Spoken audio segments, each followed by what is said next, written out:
Good morning, teachers. Good morning, students. We are students from third level of English major. And today is a pleasure for us to present to all of you our results of our practicum experience.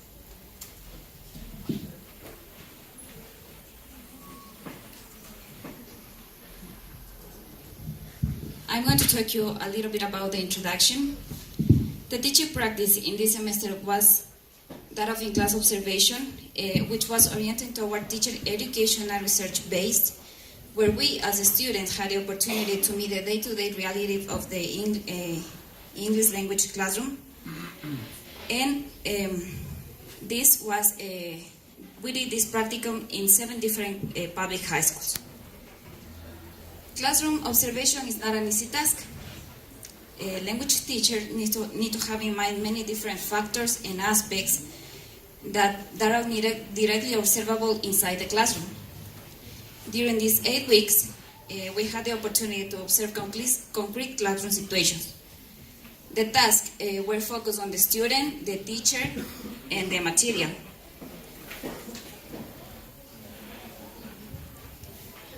The tasks were about the teacher's action zone, conditions for learning, classroom dynamics, giving instructions, student talk, academic learning time, the use of the mother tongue, accuracy and fluency, board work, and oral correction techniques. The objectives of the practicum were to observe, record, and reflect upon the strategies and techniques used by high school teachers of English in the foreign language classroom, to help a student's teacher become aware and develop their own personal theories of foreign language teaching through linked university-based theory and school-based practices, to help a student create their own resource bank of language teaching strategies, ideas, and techniques to use when designing and implementing their future teaching. The focus of the observation during this semester was to help the students and teacher become aware of different aspects such as classroom management, differentiation, and instructional strategies. So to gain individual insights of language teaching, we use a specific observation task with grids and tables to fill in and then make a post-reflection about them. Next, we're going to share some experience in class observation from different students in different high schools. So the first task was about class profile. Diana, so can you please share your experience about this task in your institution, please? Well, I had the opportunity to observe more closely the teacher's work and the students' learning process. During my first observation, I learned about class profile. This task provided me important information what I would like to have in mind for my future as teacher. One of the main aspects that I learned was knowing who the students are and the main aspect of the classroom. Moreover, I learned that I need to know the students as individuals. This will help me to decide what methodology I should use to teach, what activities I should create to promote interaction between students, teacher, and student. And also I learned how I should evaluate the students' learning process and how I should correct their mistakes. Also, this task was helpful for me because I can gain values information which provide helpful aspects which I could apply in my future as teacher. And also, as you can see, and this was the first task, I had to pay attention to specific data. I'm going to talk about the most meaningful data for me.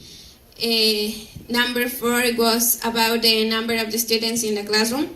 Knowing the number of the students in the classroom is important because you can, because I can see how I can have the seating arrangement because some students can work better in small groups or other in big groups.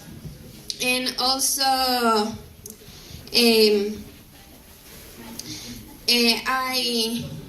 I collect another data.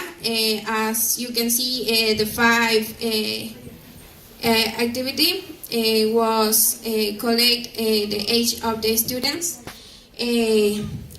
This was helpful for me because I can have in mind the age of the students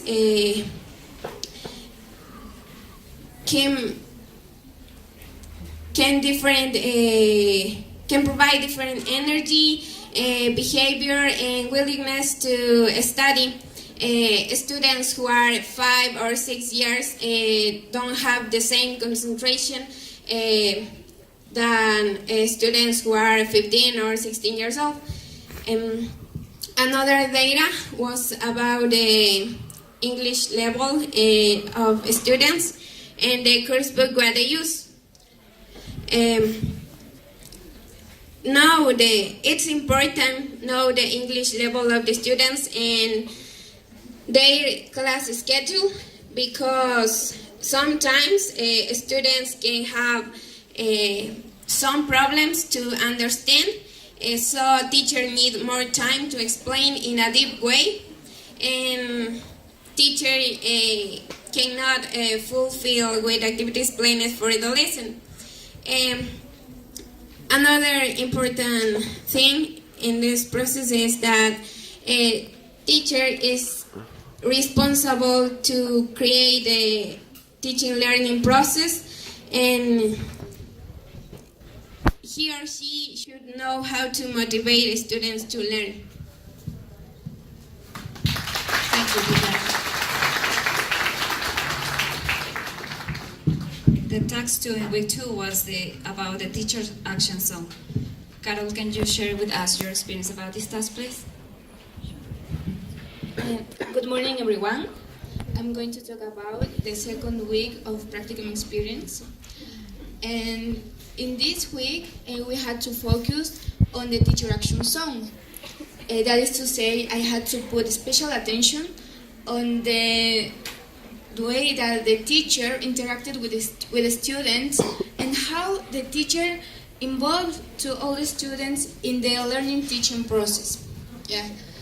It was a good opportunity to watch the seating arrangement and how the seating arrangement contributes with the dynamics of the classroom. Yeah. In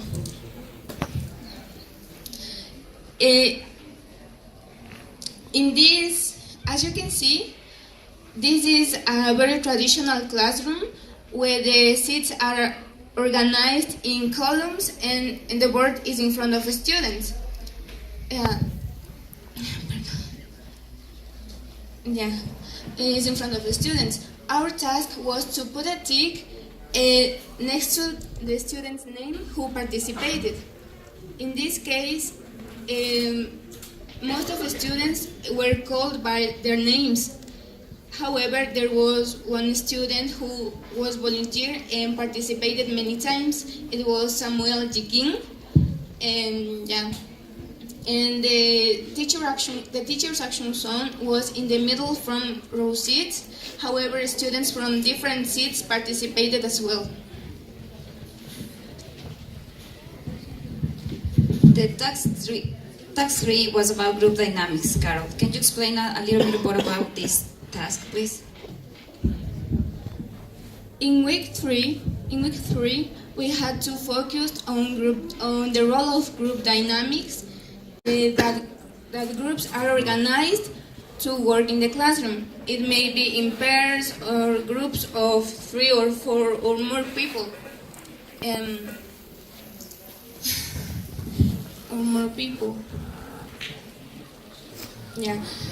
Each group has life of its own, identity, and different points of view. And every member of the group has an important role in this group, and also the teacher has a very important role as a leader of this group. Yeah, and for this activity, I had to choose one student and to pay attention and the activities all the students were supposed to do. And after I had to watch this student for the entire lesson. So I had to watch what was this student doing in a period of time of 5 minutes. Yeah, 5 minutes, then other 5 minutes, and another 5 minutes. Yeah.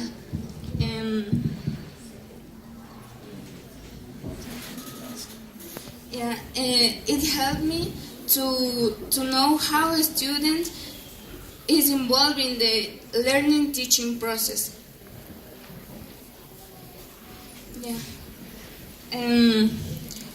For the second activity, I had to measure the percentage that the student was involved in the lesson. So I had to draw a wavy line, and as you can see, the wavy line stayed at the same level. Then it went up when the student got concentrated, and it went down when the student got distracted. As everybody knows, students are concentrated, however they can easily get distracted with any kind of thing. Yeah, so I think I am, as a future teacher, I have to know how to manage a classroom and how to organize the students to work in teams and engage them to the learning teaching process. Thank you, Carl.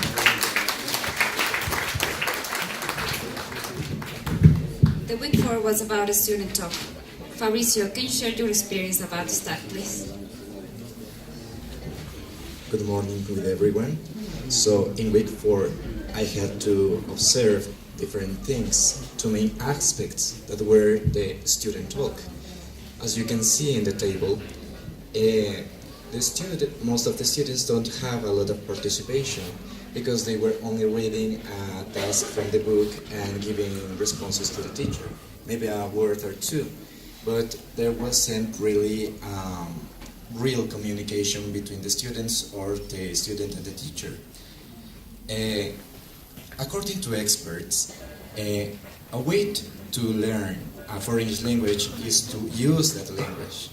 And what I see in my experience is that the students only use the language when they are asked to. They answer to the questions of the teacher, they participate in the tasks and dialogues, but when they have questions about instructions or vocabulary, they do it in Spanish. They also participate in dialogues. The teacher guides these dialogues and helps the students with the pronunciation of the words that they don't know. And this is the only real interaction that are among the students. There can happen many things in a classroom, and a teacher needs to know what to do in every moment of the classroom. The next aspect that I was focused on was the academic learning time. The academic learning time, according to experts, is that time that the student keeps concentrating in the activities that he is doing. Maybe paying attention to the teacher, listening to the teacher, listening to peers, and completing tasks. The activity in this class was only to participate and complete the task of the book. They were participating, they were more concentrated during the reading activities because they were asked to look for information in a little paragraph. So they were answering the questions that the teacher made them. And that was all. So a teacher must begin the activities with activities that make the interest of the students grow, because the students are always willing to participate, but if they are not caught by the teacher with some interesting activity, they are just not going to participate and going to get bored. And that's everything.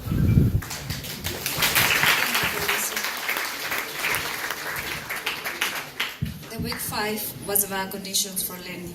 Andres, can you please share your experience about this task, please? Of course I can. Good morning with everyone. In week 5 we have the conditions for learning, and our main focus was the teacher and how the class, the conditions for learning, and this is about the classroom and how it works. For example, and as I said, we observed this lesson and we consider the following questions. The question is, what is there about the classroom, the activities, the teacher and the students that helps create conditions for effective learning? In this we focus in a lot of things, and I'm going to show you a chart in the things that, in this chart,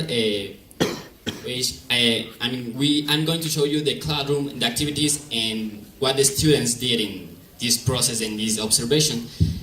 As you can see here in the classroom, we have the seating arrangement that is in order. As one of my classmates explained, we have these things always in order, because the students always like they have like a seat of their preference, and this was in order. We also have the board and the desk of the teacher that was in a good position, and it was in a classical style in front of the students.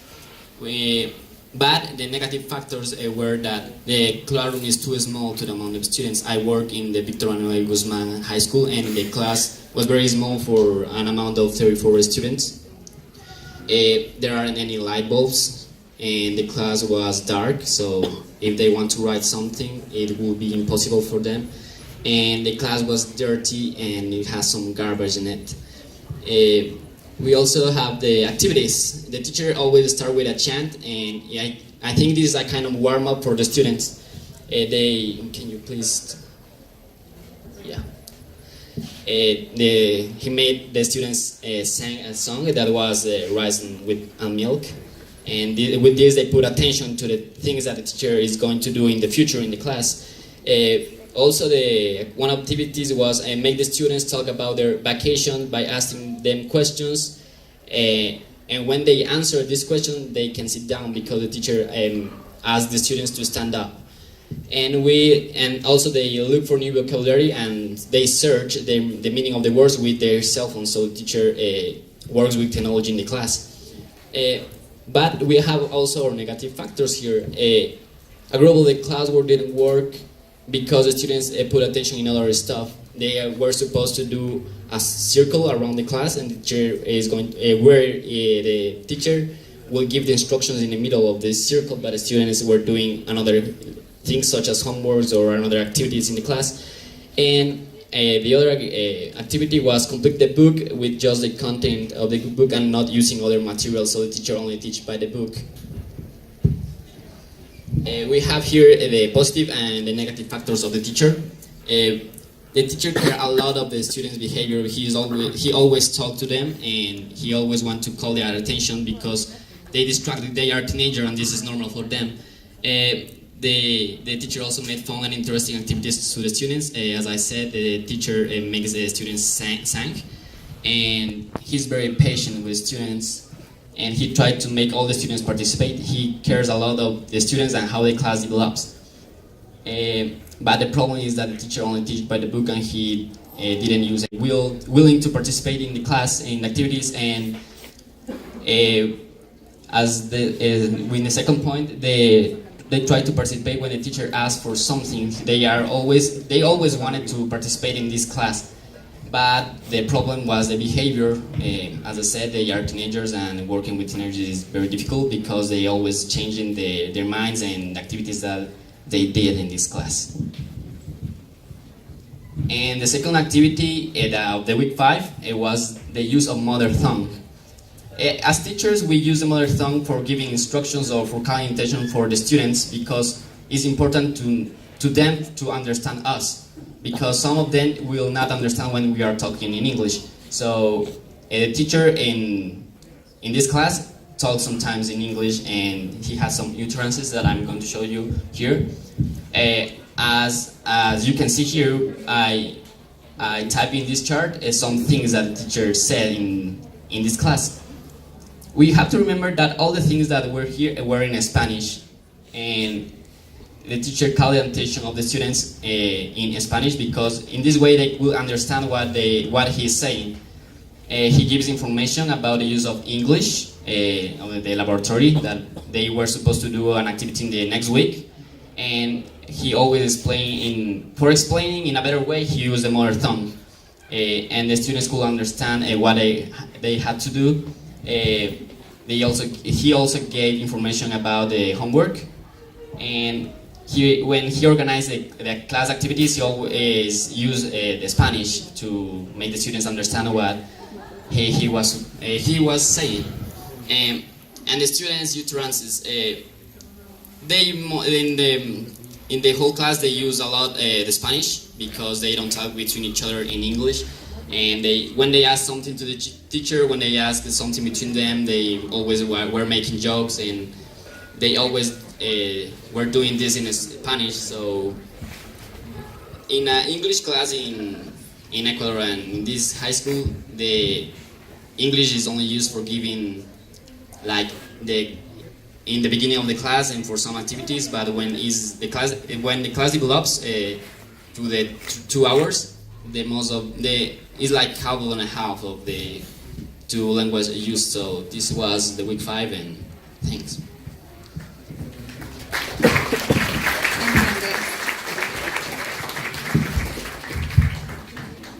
The task for week 6 was about board work. Diego, please, can you share your experience with this task?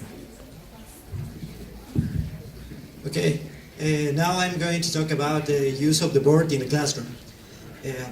The board is, according to some experts in the field, the board is the teacher's most traditional resource, and the organized work of the board is a basic skill that helps students to learn and organize their own work. Then the board is the most basic and most fundamental element of furniture in the classroom. Okay. Also, the board provides the teacher with a space to give or reinforce some oral instructions, or just to write up messages, exercises or items for correcting oral activities. Is that the board is using different colors of markers in the board is very useful at the time to understand what is written on the board, because through the different colors that you can see in the board, there are some utterances written with black marker and blue marker. So the teacher used the black marker to develop some practical exercises on the board, and he used the blue one to answer that exercises and to underline some new vocabulary. So, on the other hand, from the teacher's role, the checking the grammatical rules and the spelling of the words that are written on the board is totally necessary, because some students could have me as a future teacher. I think that because through the board, a good teacher could use the board to play games, or to use visuals, or just for displaying some material related to the class. And in the classroom that I could observe, the teacher used the board to play games, such as just to play games, or to do some activities, some dynamic activities like competitions between groups of students, and to use sentences with missing words. I think that the application of the games in the classroom is an excellent way to call the students' attention and to practice and revising new vocabulary. Also, as a future teacher, I think that I'd like I'd like to apply or to use the board in a correct way in order to create a comfortable environment in where my students could feel encouraged and motivated to participate without fear of making mistakes. And I think that's Vicky, can you please share your experience about it? Okay. During this practicum, I have learned a lot of interesting things related to error correction and giving instructions. I had the opportunity to observe how the teacher developed this process, and it was amazing. According to experts, there are 6 types of correction that teachers can use depending on the student's needs or errors.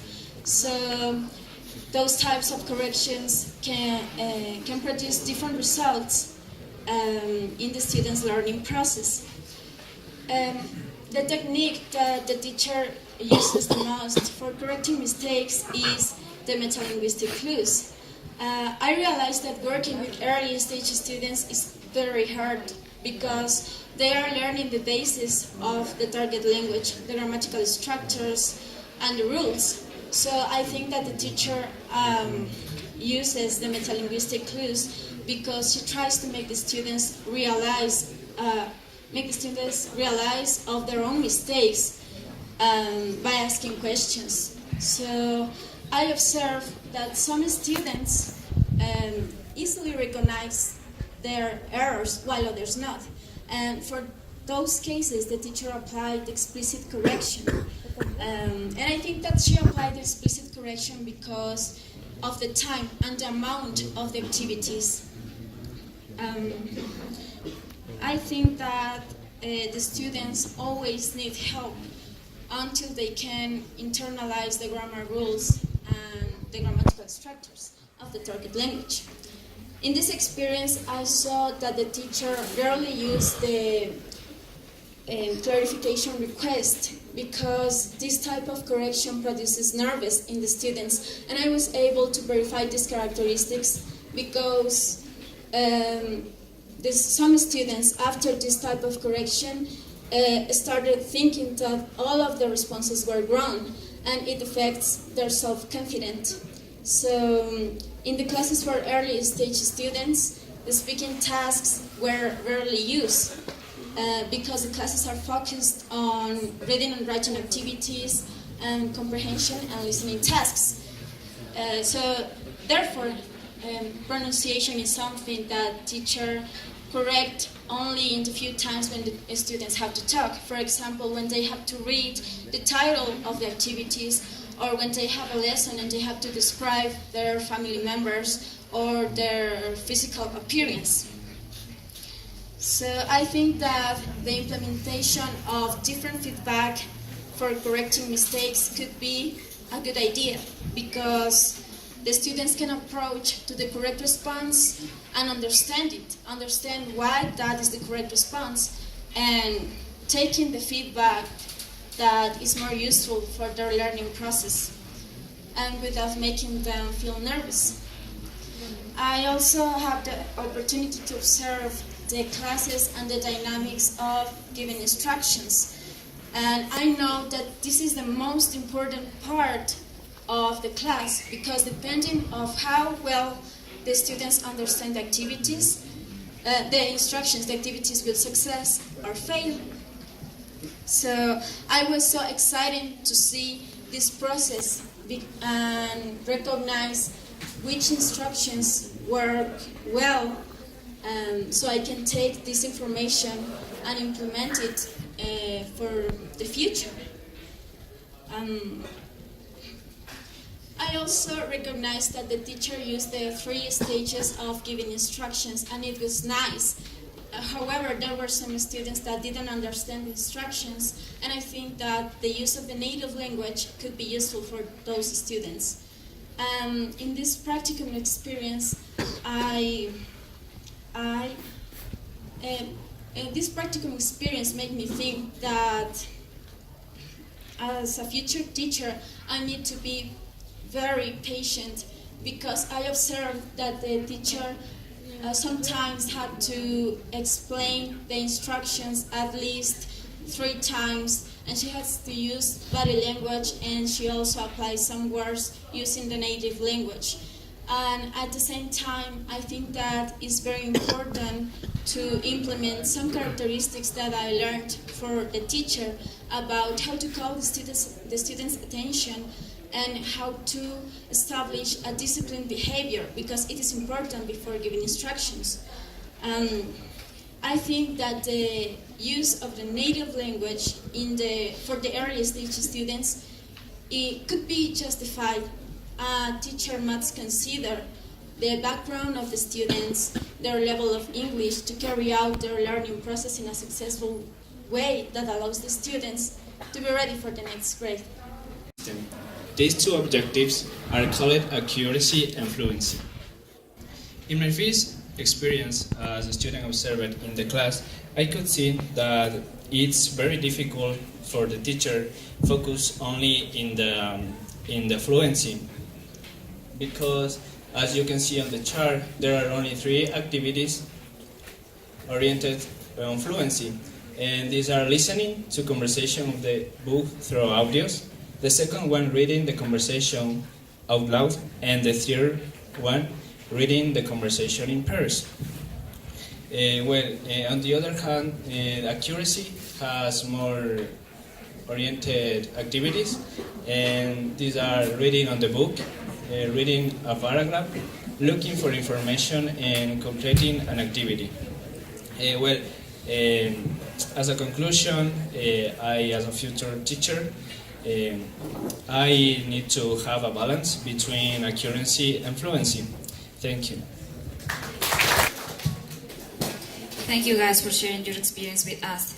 As you could hear, every student gained different insights from each task, so of course they are going to be really helpful in their future teaching. This was our presentation for third semester, so I want to thank you everyone for paying attention to us. Thank you so much.